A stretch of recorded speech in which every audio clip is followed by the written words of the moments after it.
Well, they were pretty, they were pretty leery at the. Well, they said the execution was terrific, but there was no soul.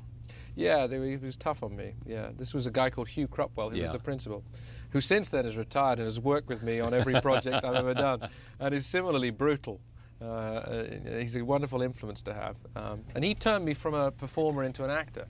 I was somebody who What's the difference? Well, I think, you know, there's a relish for just sort of showing off and just having a facility for, you know, putting on a show, and then there's a, which is a great thing in itself, but it's distinct from acting, where, you know, I think you've got to become, at least appear to become someone else, and you have to put your personality at the service of someone who might have a quite different personality if you want to be an actor who can do many different things.